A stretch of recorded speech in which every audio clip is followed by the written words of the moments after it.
I always knew I wasn't the favorite. It wasn't something anyone said out loud. It was quieter than that, hidden in small things. The way my parents' faces lit up when Alina walked into a room. The way her mistakes were brushed off as she's still learning, while mine were treated like disappointments. Alina was the dreamer, the delicate one, the one who deserved the best. I was the dependable one, the one who didn't need much, or so they thought. I built my life carefully, step by step. I studied hard, got a stable job, and moved out as soon as I could. I paid my own rent, handled my own responsibilities, and never once asked my parents for help. It wasn't pride, it was survival. I learned early that if I wanted something, I had to earn it myself. When Alina got engaged, the entire family celebrated like it was a royal wedding. My parents spared no expense. Designer clothes, luxury venue, imported decorations, everything had to be perfect. I stayed in the background, helping where I could but keeping my distance. Something about the extravagance made me uneasy. It didn't feel like us. Still, I didn't question it until the call came. I was at work, halfway through a report, when my phone buzzed. Unknown number. Hello, good afternoon, is this Adele? The woman on the other end asked politely. Yes, I'm calling from Sapphire Events regarding the outstanding balance of $38,000 for the wedding services. I blinked, confused. I think you've got the wrong person. There was a pause, papers rustled. No, sir. Your name is listed as the financial guarantor on the contract. My heart skipped. That's not possible, I said slowly. I didn't sign anything. I understand your concern, she replied carefully, but we have a signed agreement under your name. Payment is now overdue. The room suddenly felt too small. I need a copy of that contract. I said, my voice tightening, of course. We'll email it to you. The call ended, but the unease didn't. Minutes later, the email arrived.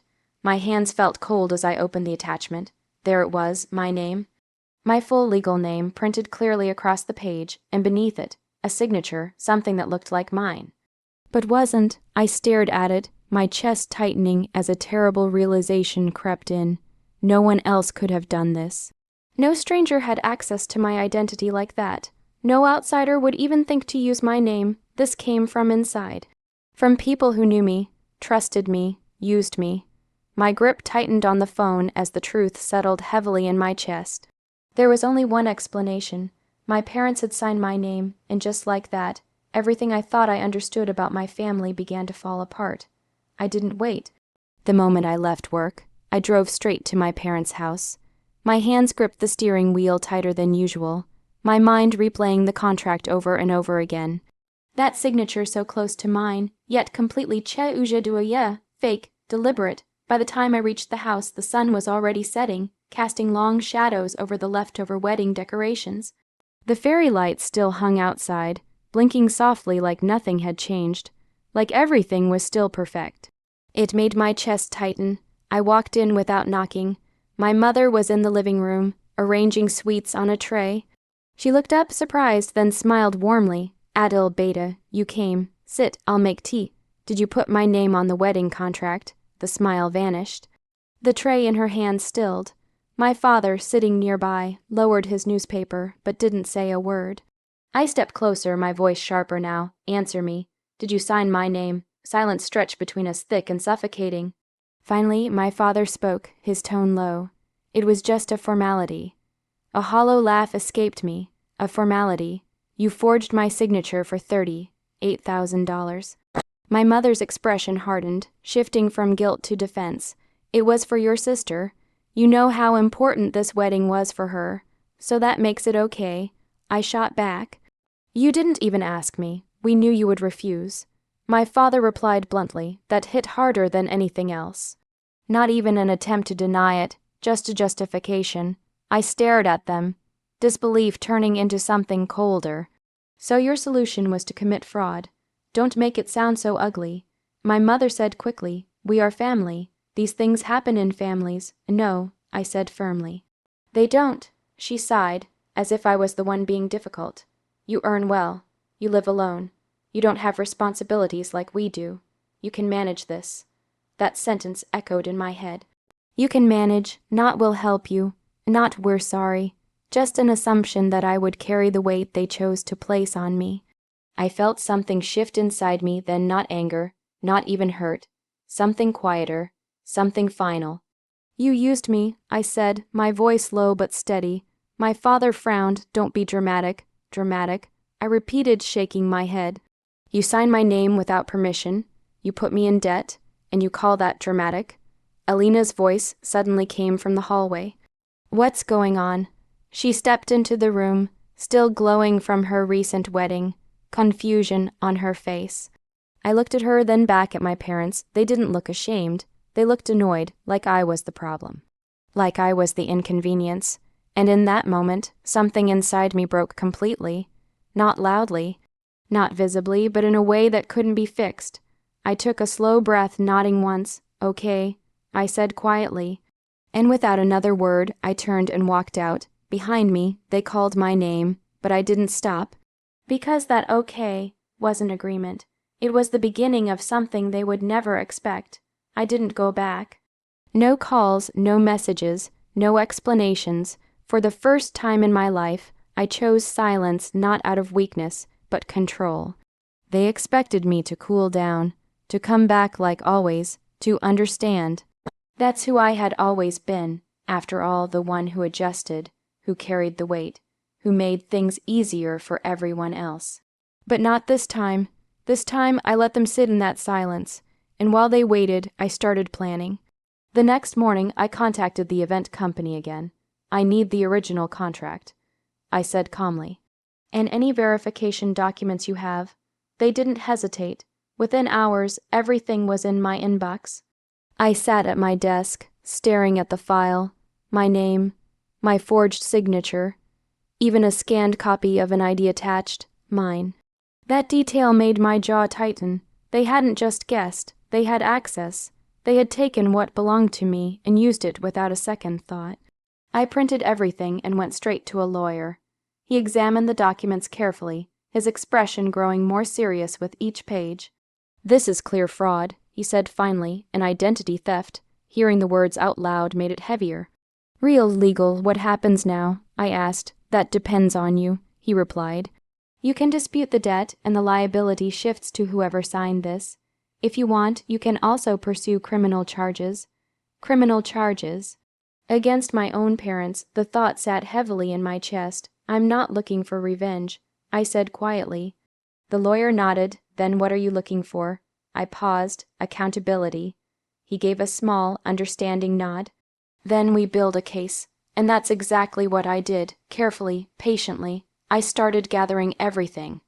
Old messages where my parents discussed wedding expenses, bank transfers showing they handled the payments, even a voice recording, one I didn't plan, but captured during a heated moment, where my father admitted, we signed it because you would have refused. That one mattered. A lot, piece by piece, the truth came together. Not emotional, not messy, clean, documented, undeniable. Meanwhile, the pressure started building. The event company called again. Mr. Adel, if the payment isn't cleared soon, we will have to proceed legally. I leaned back in my chair, calm. Understood, I replied, because now I wasn't afraid of that. I needed it. If they took legal action, everything would surface. The contract, the signature, the fraud. And this time, it wouldn't be hidden behind family excuses. It would be exposed, properly, legally. I ended the call and looked at the folder on my desk, evidence neatly arranged, every detail in place. They thought I would quietly absorb the damage. They thought I would protect them, no matter what. But they forgot something important. I had spent my whole life being responsible, and responsibility doesn't mean silence. It means doing what's right even when it's difficult. Even when it hurts, I closed the folder slowly, a calm determination settling deep inside me. I wasn't going to fight them emotionally. I wasn't going to argue or beg. I was going to let the truth speak, and when it did, there would be no way for them to escape it. The legal notice arrived on a quiet morning. A plain envelope, no drama, no warning, but the moment I opened it, I knew. This was the turning point. Sapphire Events had officially filed a claim for the unpaid $38,000. My name was listed as the responsible party, just as it had been on the contract. Weeks ago, that would have sent me into panic. Now, I felt ready. I forwarded the notice to my lawyer without hesitation. "Let's respond," I wrote. His reply came quickly. "We will. This shifts everything," and it did. Our response was direct, precise, and backed by every piece of evidence I had gathered. The signature was forged. The client denies all responsibility. We are prepared to pursue legal action for fraud and identity theft against the actual parties involved. No emotions, just facts. 2 days later, my phone wouldn't stop ringing. My mother, my father, even Elena. Call after call after call. I ignored every single one until the knocking started. Loud, urgent. I opened the door to find all 3 of them standing there. For the first time in my life, they didn't look confident. They looked scared. "What have you done?" My mother asked, her voice trembling. I leaned against the doorframe, calm. I corrected a mistake. My father stepped forward, his tone strained. "You sent legal notices to your own family." I met his eyes. "No," I responded to one. "There's a difference." Elena's eyes were red, her voice breaking. "It was just a wedding. Why are you making it such a big issue?" I looked at her, really looked this time. "It was my name," I said quietly, "my future, my responsibility. Without my consent." My mother clasped her hands together. "We didn't think it would go this far. We thought you would just handle it." That word again, handle it. "Like I always had, but not anymore. You didn't think at all," I replied. "You assumed." My father's voice dropped, almost pleading now. "We can fix this internally. No need for courts." I shook my head slowly. "That option disappeared the moment you forged my signature." Silence fell. Heavy, final. "They are investigating the signers now." I continued. "Once it's confirmed, the liability shifts, and after that." I paused, letting the weight of it settle. "It becomes a criminal matter." My mother took a step back, as if the words physically hit her. "You wouldn't do that to us." I didn't raise my voice, didn't show anger, just truth. "I didn't do anything to you," I said. "You made that choice yourselves." For a moment no one spoke, not even Alina, because deep down they knew.